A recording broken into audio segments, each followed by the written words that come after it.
Hey guys, it's your host Julian. This week I'm chatting with animation writer and artist Mr. Lance Falk. Chances are if you listen to this show, you grew up with Lance's work. We're talking all things Scooby Doo Zombie Island, Swat, Katz, and Jonny Quest. Before we roll into this episode, I do want to give a special shout out to our patrons who helped make this show possible. Brent, Bill, Patrick, and Jacob. Thank you guys for your support. If you want to become a patron, check the show notes below and sign up today. Now, let's get to my chat with Lance.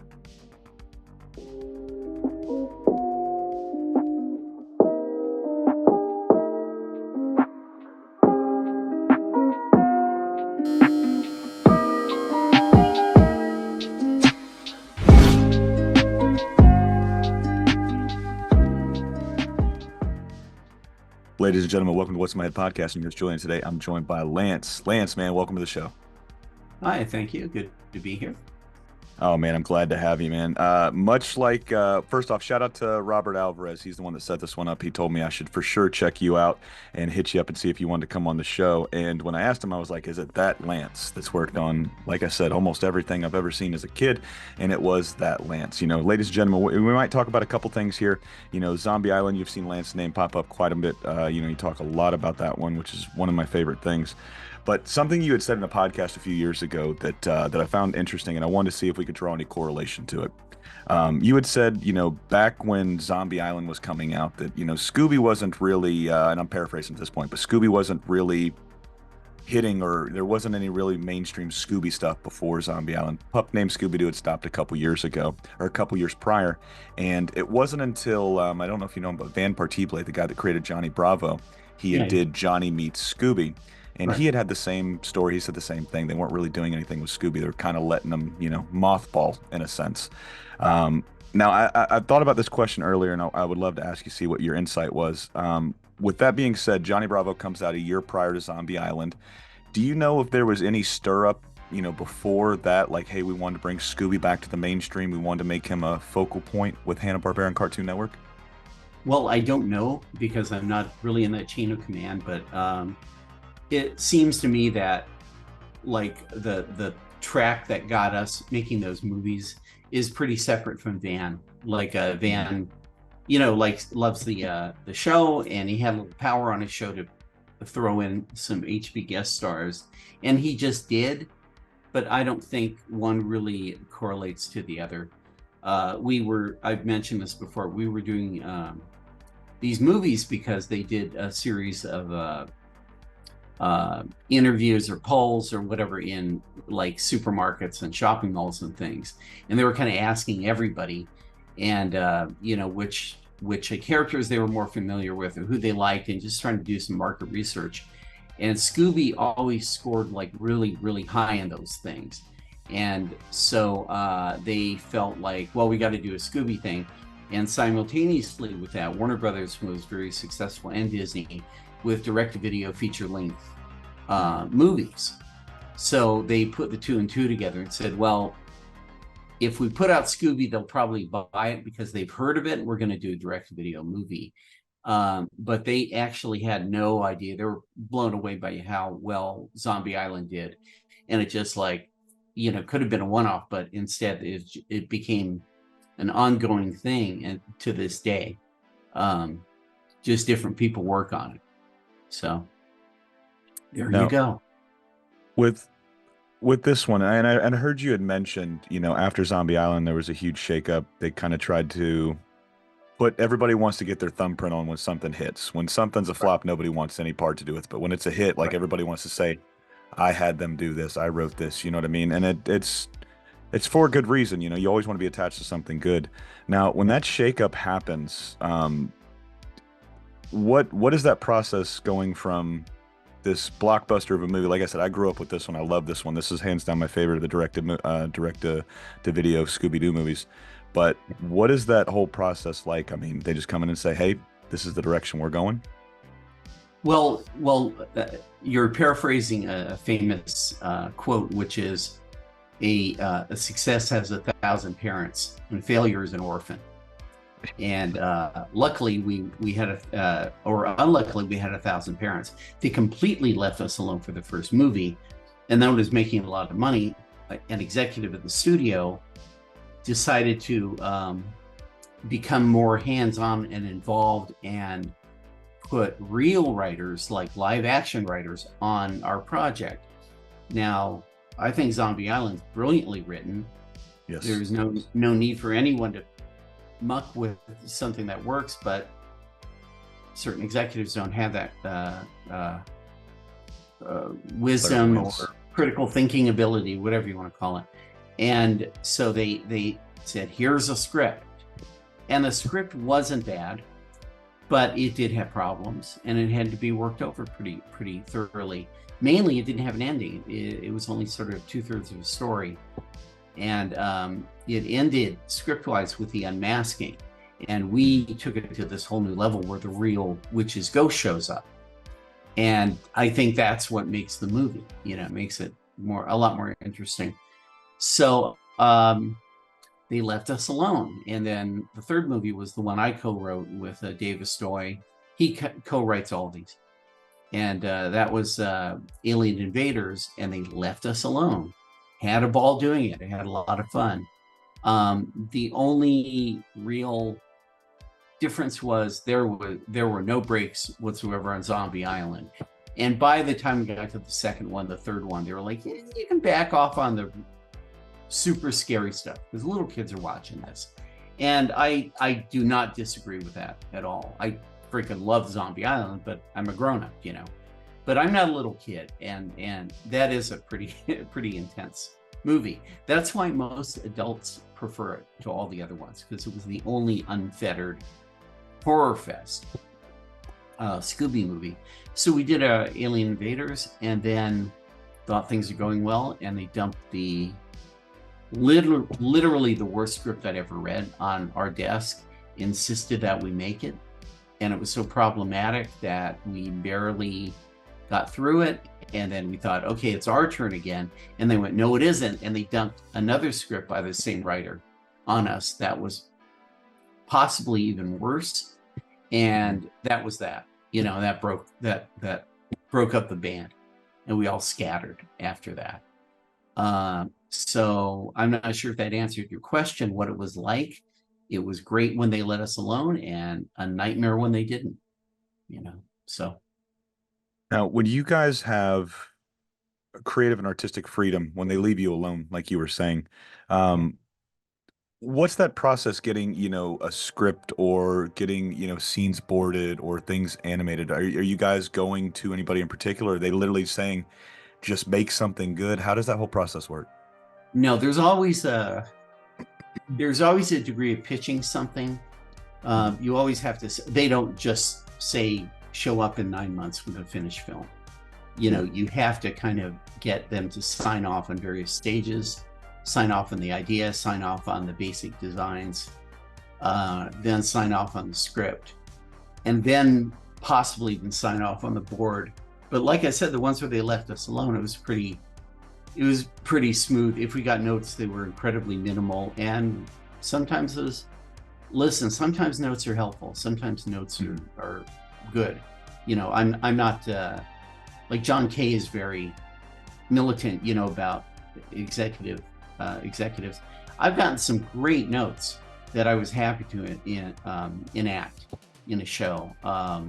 Both on Swat, Katz, and Jonny Quest, I got like, oh, that's a better ending, or whatever. Fred Seibert gave me a great note. I forgot what it was at this time, but Fred Seibert, who was running HB when I was doing SWAT Cats, the first script I wrote, he just kind of called me and said, I had this idea, and he threw it at me, and I was like, oh, that's much better, So it's not impossible. I'll go on a geek side trip now.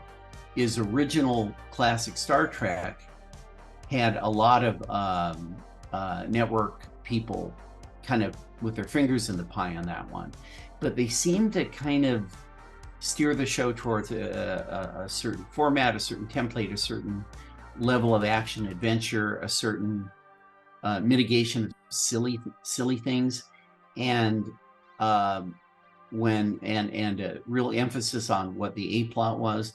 And when you got to Next Generation, that the networks really like Roddenberry, you make what show you want.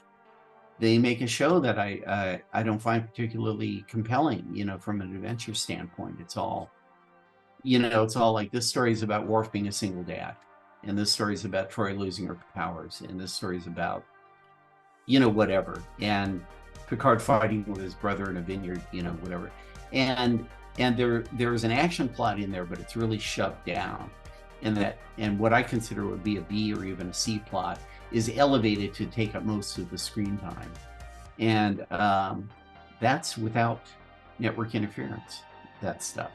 So, I think the guys that were pushing Roddenberry a little bit in the first one, I don't know firsthand, but that's my impression. I got you. You can only go off your past experiences and what you think could. Now, when we're talking scripts, um, Lance, 20 years ago, would you find the same scripts interesting 25 years ago that you do now? Or obviously that's a probably a loaded question, but are you still looking for some of the same aspects or some of the same, I don't want to say tropes, but what are you looking for now when you want to write a script? Well, I haven't really written anything script wise since Alien Invaders,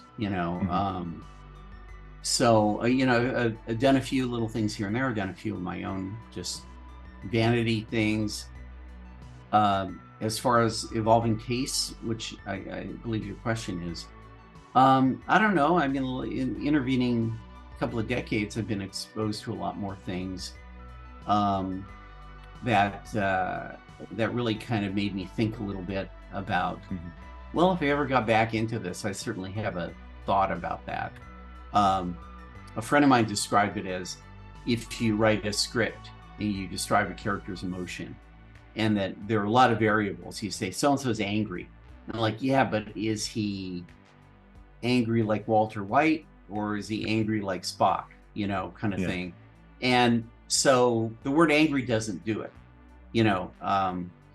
so nuance like that, hopefully if I ever did any more writing would influence me. I've been watching a lot of things that I consider really, really strongly written, and they all make me think. The newer reboot, I know it's a while ago now, but the reboot of Battlestar Galactica, the currently watching For All Mankind. I'm trying to think shows I really, really like. The Expanse, is another sci-fi show. And these things really like, wow, you can kind of get in there and tell a complex story with great character beats, but have really poignant character moments. Things we all know instinctively, but watching it employed, it gives me food for thought, moving forward. Yeah. So now with where you're at now, excuse me, with where you're at now, on the art side, did you find more enjoyment? Obviously, they're two different things, but one hand washes the other.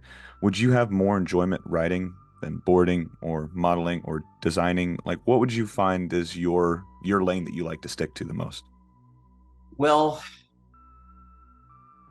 the most fun I have is definitely been writing Jonny Quest, because I really had my fingers in something I felt I really knew intimately and loved and understood, and could bring some of my best skills to. It also, writing pays a lot more than drawing, like 3 times as much.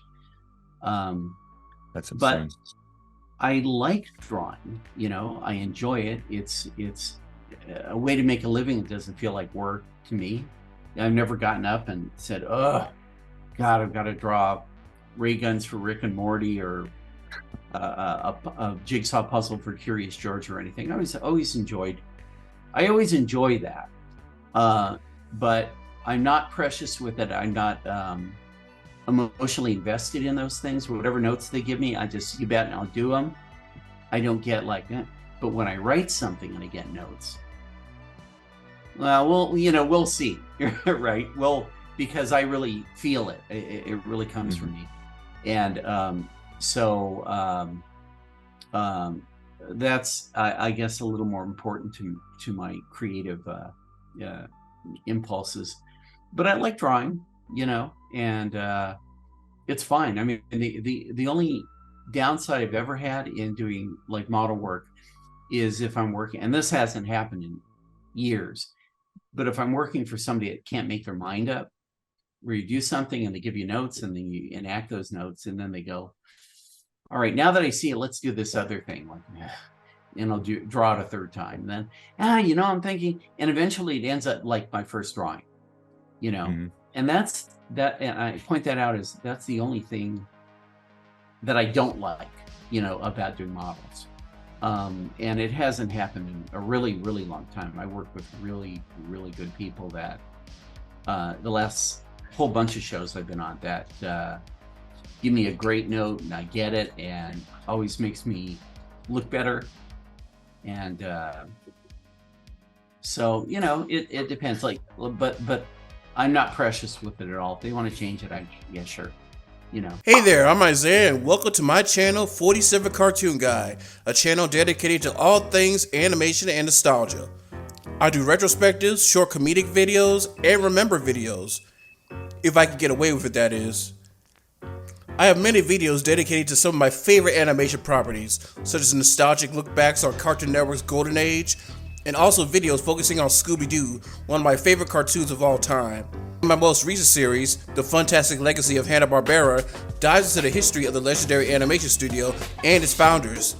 If you love my videos, be sure to like, comment, subscribe, and click the bell icon so you'll know when I have a new video up. And also consider donating to my Patreon, where you can support the channel and get early access to videos, behind the scenes pics, and even view exclusive future Remember videos. Thanks for watching, and I hope to see you soon. Until next time, I'm 47 Cartoon Guy, and I gotta fly. It's a lot. I guess it's a lot easier to kind of go along with the flow, but really pick a hill you want to die on. Now, hills and dying on. Since we're talking Zombie Island, hopefully that was a decent segue. With Zombie Island, man, was this? I don't want to say an instant success because it blew up. I remember when this one came out, like all of my friends were talking about it. All my friends that weren't really into cartoons anymore saw this and like, oh, I'm suddenly back into cartoons. So this is an entry point for a lot of my friends that had, kind of started chasing girls or sports or anything like that. Now, was it right out of the gate? It was an instant success for you guys and Hanna-Barbera and Cartoon Network? Yeah, I think it was. I think it sold really well right off the bat. I think it got great reviews right off the bat. We weren't horribly shocked by it. We thought we did probably the best Scooby thing ever done. Yes. Watching it in screenings, we're like, it's the best Scooby thing ever done. And that's how we felt. That some of your hardcore traditional fans might take offense with that, and I'm sorry. But I can also detach myself and think of myself as a viewer, and it would be a lot more interesting to me, like watching Zombie Island, than any other Scooby that had come before, Or since. Which is a little, well, they're formulaic as TV can be, and we were breaking the formula, so it was definitely fresh and surprising and a little more interesting, So I always like not knowing what's around the corner, when I'm watching. So, with that being said, obviously you guys are seeing, the dailies come back. You're seeing scenes animated, so you guys are seeing bits and pieces of the movie for quite some time before it's seen in its full. What was it like watching it with a live wild crowd out in the What was it like watching it with civilians? Is what I'm getting at. Well, I think we had an in-studio screening.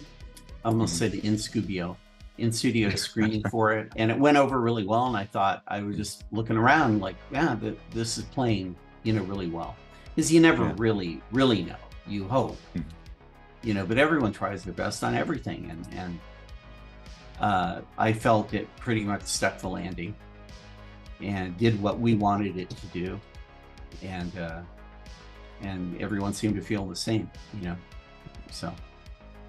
Was there anything that you might have thought got a bigger reaction, or you wished have got a bigger reaction? I know that's a long time ago to try to think about, but does anything stick out to you? Not really. Because I think overall the film is a film and telling a story and how it plays, and it played well, and it had a good, good pacing to it. Had a good start, and then had a good, satisfying ending, which a lot of things can't do. And no, I like, if the big question is, would you change anything? I wouldn't on Zombie Island. I was, Good, we were all perfect. really happy with it. We're all really happy. I think that Mook got better drawing the characters by the fourth film. As much as I hate the fourth film, it's beautiful looking. They really drew the hell out of that thing. And I wish I could take some of that and move it downstream a little bit, because the animation is amazing. It's like when I was working on Jonny Quest, some of what I felt like my stronger scripts had some of the worst, some of the weakest animation. And but once in a while they really hit it. Like my favorite SWAT Cat script and my favorite Jonny Quest script both had like dynamite animation. The same guy directed both those, and I think I sent him a watch, because I liked what he did so much. But another thing that I was a really big fan of was SWAT Cats, man. And I've told this story to Robert because SWAT Cats came up in Fred Cyber as well. I've had him on a couple times. And SWAT Cats, when it would come on Cartoon Network when I was growing up, it was a ceasefire between me and my brother for 30 minutes. There was no fighting. There was no nothing. We were sitting down, eating snacks, watching SWAT Cats, man. So what was that one like? Do you remember where you were at when you got that call, said, hey, I want you to come over and write some of these scripts? Did you know the Tremblay brothers? How does that one flesh out? Yeah, well, I got to know the Tremblay brothers through doing the show. In fact, Christian and I just exchanged a message on LinkedIn the other day. But, well, that was an interesting thing. I'm pretty sure I've told this story elsewhere, so I'll tell it quicker. Is my boss, Davis Doy, who produced all the things we're talking about, is a great friend, great mentor, great boss. With due respect to all my great bosses, my best boss. And he knew I was interested in writing. And I had actually pitched to Next Generation. And they kicked me out laughing, saying your stuff's way too much like the original show. It's all action. And yeah, I mean, that's fair. That wasn't the show they were making. I should have been a little smarter about that. But anyway, he knew I was interested in writing. And when Fred Cyber came in, he changed the rule. And the rule was, until then, it was the writers and the writing department are autonomous. They take a script, they do it, and they hand it to the producer, and the producer has to do that script. And any changes really have to be negotiated or what have you. They can tweak it in the board, they can change a line or two of dialogue, but really you do what you're given. And when Fred came in, one of the first things he did is saying that the producer's in charge of the writers. They're not parallel or they're not lateral. They producer's in charge. Therefore, the producer has say over who writes the scripts, what the scripts are, all those things. And on that day, that rule changed. After banging my head against the wall for years trying to sell something, I sold 4 scripts. So that wasn't because I got better overnight. It was because of the rule. The rule got changed because those staff writers, they don't want artists anywhere near the writing process. They just don't. And whether they feel threatened by us or I don't know, but because we can do our job and also their job. But it was a thing where, to back up the story a little bit, Davis knew I was interested in writing. And when they were developing SWAT Cats, they had a series of meetings figuring out what the show was from the idea the Tremblays pitched. And in the meeting were the Tremblays, Glenn Leopold, the head writer, Jim Stenstrom, the head artist, Davis Doy, and myself. And that was because of Davis. Davis said, well, you're interested in writing. Why don't you come into these meetings? Well, we develop it and see what you come up with. And so I was on the ground floor of that particular show. And and everyone had a lot of ideas in the room. We were trying to come up with names for the characters because they were originally Chuck and Yeager. when they were pitched, and eventually came up with T-Bone and Razor. I'd say the big structural contribution I made was they were originally operating out of a junkyard, and I said, no, it's got to be a government salvage yard, so that they have airplane parts and more tech things and weapons and things that they can build into the turbocat. So that went over really well. Oh yeah, that makes sense. And so we had a series of these very productive meetings where people, Jim and Christian, are doing sketches and trying to figure it out. And so after those series of meetings, I knew the show as well as anybody because I was in the room when it was being forged. And so Davis pulled me aside and said, okay, listen, I know you're interested in writing. So now you know the show, pitch some ideas. So we set up a lunch, like I think it was at the Carl's Jr. down the street from Hanna-Barbera. And I came up with like 4 ideas, and I pitched them, and he said, I like all 4 of these. So we'll test you. Write the idea you like the most out of these 4, and we'll see how it goes from there.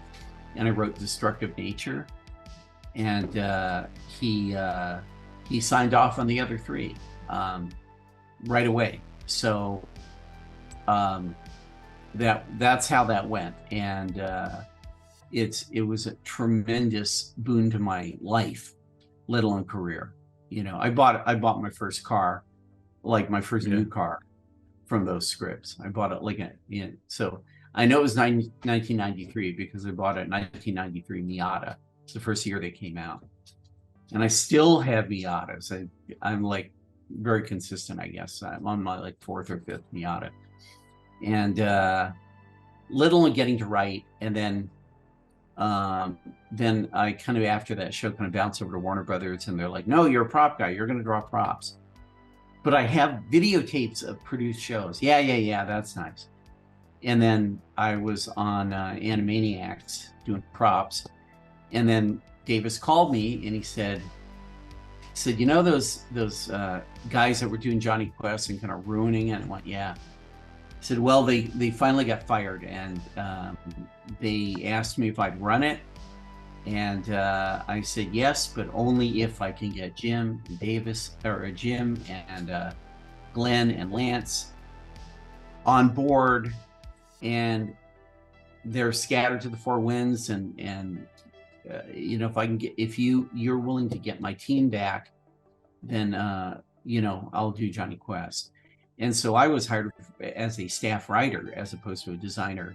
All the time on SWAT Katz, I was a staff designer, and I wrote scripts over the weekend as a freelancer, and for the 2 seasons. But Jonny Quest was like, you're a capital W writer. You're sitting in front of a word processor and you write scripts. And so that was my purpose on Jonny Quest. Another bit of evolution was Glenn Leopold, who I adore and really admire his talent. Glenn Leopold was a little bit of that old school writers versus artists thing in Hanna-Barbera. He was very cooperative and so forth. But I could tell there was a little tension there. And we had a little, there wasn't really a problem, but there was a little tension there. And we worked it out. And then when I came out of Jonny Quest, which was a show under incredible deadlines, that the fact that I knew the show backwards and forwards and come up with stories that immediately got approved, I was a boon to him. I was like, he was really glad to have me on that show. And any kind of problems we might have had before were washed away. And they were real minor, like I said. And Glenn and I are, friends and so forth. So I think I answered your question. Absolutely. Now, we've mentioned 3 different franchises here, Zombie Island, SWAT Katz, and Jonny Quest. Is there one? I usually say this question for last. I always ask you guys, hey, if you guys had a Mount Rushmore, animators, writers, producers, voice actors, who would it be on that? But when it comes to your career, is there a moment that sticks out more so, that's just so much more satisfying than the other ones? I have to imagine with the way your eyes light up when you talk about Johnny Quest, it has to be Johnny Quest, but I'm probably wrong on that one. No, you're right. Nothing comes Yeah. close to the experience of working on my favorite show with my favorite boss and having a level of power. It was only compromised in terms of we were following up and had to link up with really badly conceived version of the show. So we inherited some terrible things that we had to do, like this cyberspace thing and moving the family from, they were in Maine in this stuffy old mansion as opposed to this Florida lab, from the original show, and things like that. I mean, there were compromises so that the bad ones and the good ones would kind of hook up and not confuse anyone. But except for that, man, I had a lot of fun. And at the time, I was a nut about the show Babylon 5, nut about it. And it was currently airing. So I was able, can we get some of those guys in? I got like 3 Babylon 5 actors to come in to do Johnny Quest episodes. So, and we got Robert Patrick in and to do, that was the Swat Katz. And so I got to kind of meet people, and Mark Hamill's freaking great, Yeah. Mark worked on all those projects, and from a guy who saw Star Wars in theaters in the day, 100 times. It was so great meeting Mark because he was a great guy. He's a great guy, as well as a great talent. So, nothing comes close to Johnny Quest for me, ever. I would have signed a 20-year contract to keep doing that job. And it was a lot of work, but I would have signed that contract and said, this is all I ever need to do the rest of my career. I love it. Love that time aggressively. So nothing comes close. It's like everybody has that one relationship they're never quite over, no matter what. Yeah. And that was the show. I'm never, I've had great times, and very few bad times, but nothing comes close to that. I friggin' love that show. And I love the premise. I love the characters, and I love the kind of stories you can tell. And when I was a kid, the first real novel, grown up big boy pants book I ever read was The Andromeda Strain by Michael Crichton. And it was a change from movie tie-ins and Star Trek novels and things like that. It was the first real book I read. And I became a big Michael Crichton fan. And going through all his works, I realized that he and Doug Wildey play in the same sandbox. They read popular mechanics and popular science, and they look at technology that's on the drawing board, only a couple of years away. Like vertical takeoff and landing planes, which weren't real when they made Johnny Quest, but they were in the magazines and they put them in there. The first mention in Quest of a laser, first time there was really a kind of a practical version of a computer that we know, was in Johnny Quest. And so what Michael Crichton does is I'm going to look at cloning and da-da-da. And if you think about Jurassic Park, perfect Johnny Quest story, right? Mm-hmm. So let's say Dr. Quest is auditing for the government, like his old friend who's cloning dinosaurs. And it's a very sciencey idea that's kind of in these journals, these scientific journals. But then at the end of the day, it's a bunch of dinosaurs chasing 2 kids, right? Yeah. So it's like the perfect Johnny Quest story. I think it would be a better Johnny Quest story than Jurassic Park was a Jurassic Park story. There's a book he wrote called Congo, made kind of a bad movie out of it, but a great book that would make a great Johnny Quest story, because it's sort of technology, but also wilds of Africa with animals and things. Twister would make a great Johnny Quest episode. Mm-hmm. So he's definitely playing in the same sandbox. So I was always drawn to that, like science fiction, but really close, but really credible and believable. No time traveler aliens or faster than light or anything like that. It was, people in jeans and t-shirts with guns going to a location on a map. And I found it very relatable, very realistic, very exciting. From a little kid, I was in love with that show. I was so fortunate later in life to share a room with one of the main layout artists on the original show, a fellow named Tony Segroy, who's a genius artist, and I miss him dearly. And of course, Doug Wildey, the creator of the show, I became friends with him and would visit him. He and his wife Ellen retired out in Las Vegas. My mother lived in Las Vegas at the time, so whenever I'd see Mom, I'd visit the Wildeys, and I was quite proud to be a friend of the guy that created my favorite show as a kid. I'd see a Trekkie like hanging out with Gene Roddenberry, or a Twilight Zone guy hanging out with Rod Serling. That's what it felt like to me. So, there you go. That's really cool. And I wrote down a couple things because I wanted to make sure I didn't forget them. But getting to see you guys nerd out and geek out the way we geek out when we get to talk to you, like that's the same feeling I get when I talk to you, or I talk to Robert, I talk to anybody else I've had on, because I see you guys' name in the credits. Excuse me. And it's not like you guys are raising me, but you guys, I was sat in front of a TV and said, watch this. And then, it was many years later, I started realizing, like, oh, there's people. And as you're a little kid, you don't know. You just know Scooby Doo and you know Fred. And you start seeing these people, and then you start hearing that. What I'm getting at is you guys put on your pants the same way we do, man. You guys are fans of the people that you grew up with, just like we're fans of you. Now, I have to imagine, have you seen the show Black Mirror? Yeah, love it. I love it. Yeah. I have to imagine there's probably a lot of good stories that they've told in there that would make good Jonny Quest stories as well, because it's absolutely, yeah, absolutely. It's some wild shit. But I run stuff through a Jonny Quest filter a lot, like, but it has to be kind of near. There are a lot of Twilight Zones where that premise, that would be a good premise. Actually, the Jordan Peele iteration of Twilight Zone, yes, I thought fantastic. Had a handful of Jonny Quest story ideas in it that were really good. But I guess you're making me think of something now. When you were talking to Robert Alvarez, and the reason I agreed to do the podcast, I listened to Robert's and I listened to Bob Singer's, and I was like, all right, I get it. And they're friends of mine, So Robert described himself. You were telling me this right before we rolled tape. That he described himself as a mechanic in animation.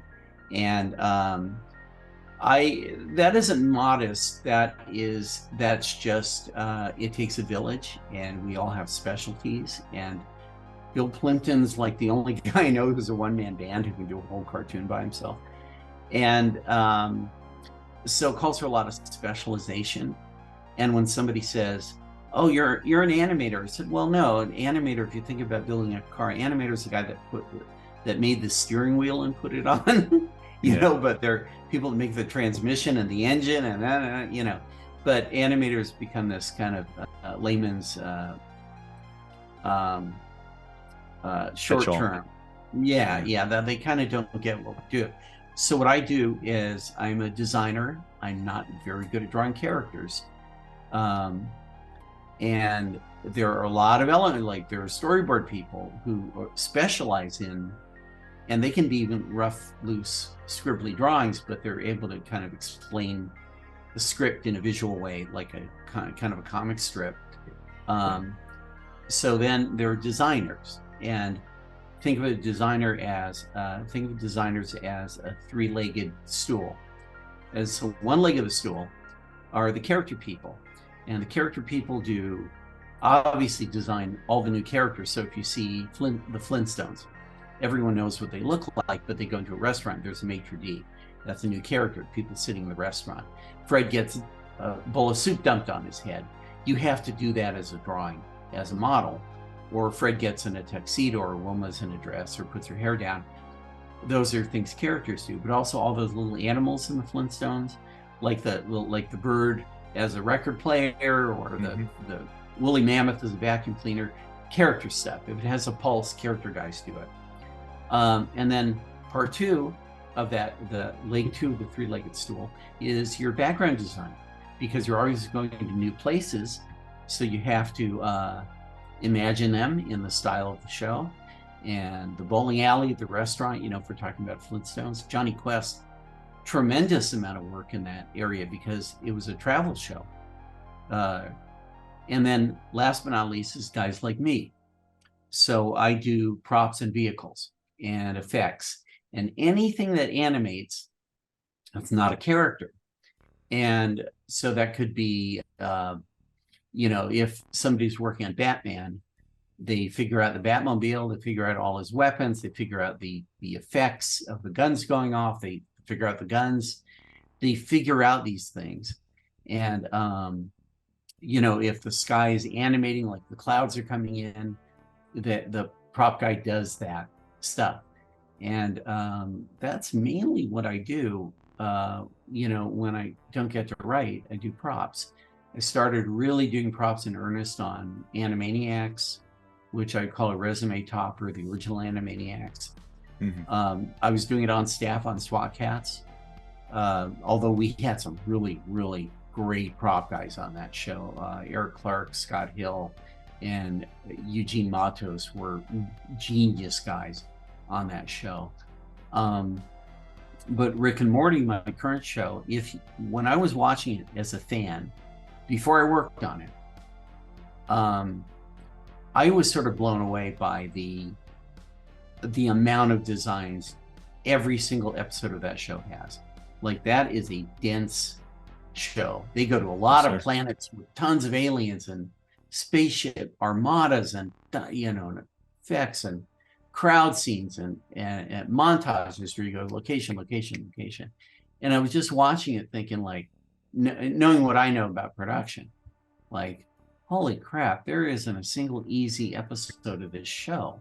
Because in real life, in other shows I worked on, once in a while there'd be a hard one, and there'd be a couple of easy ones around it. And you would rob from Peter to pay Paul. So you're really given like a week to do each show, say. Yeah. But really that show's going to take a couple of weeks. So you kind of pretend that you're working on the other ones, or as far as management's concerned, each show took a week, but then you load them up. Now, a related story to that was Chuck Jones, when he was doing Warner Brothers shorts, which are my favorite comedy shorts. He created the Roadrunner as a way of doing something with very few designs in it. 2 characters, reuse of backgrounds, not a lot of dialogue. They were created to be economical so that he could do things like What's Opera Doc and Duck Amuck, and really complex, detailed cartoons with a lot of backgrounds, a lot of stuff going on. Now, Roadrunner doesn't seem to suffer from being, quote unquote, built to be simple to produce, because Chuck was a genius and he can make anything funny. But that's how he did it. So let's say they had, 11 weeks to make each Warner Brothers short. Duck Amuck probably took twice that, but the Roadrunners took half that. So it all balanced out. As long as they were delivering a show every, whatever it was, every 11 weeks. I made that number up, but whatever it is. Yeah. As long as they were delivering an episode every 11 weeks, it was fun. Management didn't care. But that's how you do those things. Rick and Morty, every show's complicated. But Rick and Morty also has a great management strategy where, well, it is what it is, and we throw bodies on it. We have a large staff. I wanted 6 people doing my job. I think there are got to be half dozen background designers, got to be half dozen character people at least, but they're willing to, if a show is even heavier than heavy, they will open the gates to having some freelancers or maybe a little overtime or something to get the show done. Like, nobody's slacking on that show, but it's a ton of work. And, it's job security being on a really heavy show. So anyway, and so those are the 3 legs of design. I tend to be the prop guy. I will do cleanup. I'll do background cleanup and character cleanup, which is just doing a pretty line on a rough drawing. But I'm not really designing those things. But I have some of those credits. I bounce between Rick and Morty, and I help out a show called Solar Opposites. That's sort of like the sister show. Has the same style, so I don't have to change gears radically. And I like working on Solar quite a bit. They're very nice. And I get to do a little more character and background cleanup on that show. And trying to think what else. So, oh, and of course, everything goes to the color department. And we have a great color team that really renders stuff beautifully. And if you look at these, look at the colors of these shows when they go to an alien world or a special effects montage, it's jaw-dropping, you know, how rich and beautiful the stuff is. So there you go. I run out of that.